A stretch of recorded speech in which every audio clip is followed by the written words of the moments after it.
అల్లూరి సీతారామరాజు జిల్లా రంపచోడవరం కృషి విజ్ఞాన కేంద్రంలో 12వ శాస్త్రీయ సలహా మండలి సమావేశం ఏర్పాటు చేయడం జరిగింది. ఈ కార్యక్రమానికి ముఖ్య అతిథిగా ICAR agriculture technology application research institute director doctor షేకిన్ మీరా హాజరయ్యారు. అనంతరం రైతులతో మాట్లాడుతూ కావలసిన టెక్నికల్ సపోర్ట్ తెలుసుకుని సేంద్రియ వ్యవసాయంపై అవగాహన కల్పించి యువ రైతులకు స్వయం ఉపాధి కోసం ట్రైనింగ్ ఇస్తున్నామని, రైతు సంఘాలకు డ్రోన్ స్ప్రేయర్స్ కు 50% సబ్సిడీ ఇస్తామని, లబ్బర్ ప్లేటేషన్ వేసిన రైతులకు యాత్ర పరికరాలు ఇచ్చి టెక్నికల్ గా సలహాలు, జీడి మామిడి పరిశ్రమ రైతులకు యాత్రలతో కూడిన యాత్ర సహాయం ఇస్తున్నామని తెలిపారు.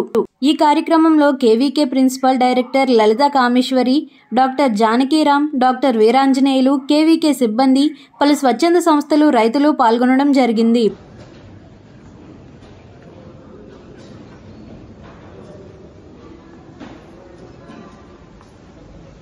షేక్ మీరా, నేను Indian council of agriculture research భారత ప్రభుత్వం యొక్క భారతీయ వ్యవసాయ పరిశోధన మండలి అటారీ డైరెక్టర్గా పనిచేస్తాను. హైదరాబాద్లో ఉంటాను.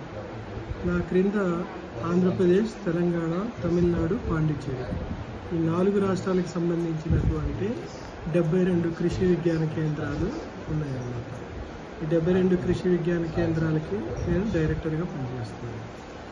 అయితే భారతదేశంలో చూసినట్టయితే దాదాపుగా 731 కృషి విజ్ఞాన కేంద్రాలు రైతుల దగ్గరికి వ్యవసాయంలో త్వరితగతిన మార్పులు చెందుతున్నటువంటి శాస్త్ర సాంకేతిక ఫలితాలు రైతుల దాకా తీసుకెళ్ళటానికి కృషి చేయడం జరిగింది. ఈ కృషి విజ్ఞాన కేంద్రాలు ఈ సంవత్సరము 50వ వసంతంలోకి అడుగుపెట్టడం జరిగింది అన్నమాట. మొట్టమొదటి కృషి విజ్ఞాన కేంద్రం భారతదేశంలో పాండిచ్చేరిలో ఏర్పాటు చేయడం జరిగింది 1974లో. ఇది కృషి విజ్ఞాన కేంద్రం చేస్తున్నది ఏమిటంటే వ్యవసాయ రంగంలో ఎటువంటి కొత్త శాస్త్ర సాంకేతిక పురోగతిని కానివ్వండి, కొత్త వంగడాలని కానివ్వండి, హైబ్రిడ్లు, టెక్నాలజీస్, కొత్త బ్రీడ్స్, అదేవిధంగా ఫిషరీస్లో కూడా ఏవైతే కొత్త టెక్నాలజీస్ ఉన్నాయో ఇవన్నీ త్వరితగతిగా మొట్టమొదటిసారిగా రైతుల దాకా చేరవేయటమే కాకుండా దానికి కావాల్సినటువంటి తోడ్పాటు అంటే కెపాసిటీ బిల్డింగ్, నైపుణ్యతను పెంపొందించడంలో కానివ్వండి, అదేవిధంగా విస్తరణ విభాగం, అదేవిధంగా రాష్ట్ర ప్రభుత్వం యొక్క డిపార్ట్మెంట్ ఆఫ్ అగ్రికల్చర్ కానివ్వండి, సివిల్ సొసైటీ ఆర్గనైజేషన్స్ అంటే ఎన్జిఓస్, రైతులకే కాకుండా వీళ్ళందరి యొక్క కెపాసిటీ బిల్డింగ్, ట్రైనింగ్ ఏవైతే అవసరమో ఆ ట్రైనింగ్ మొత్తాన్ని ఇవ్వటం జరుగుతుంది.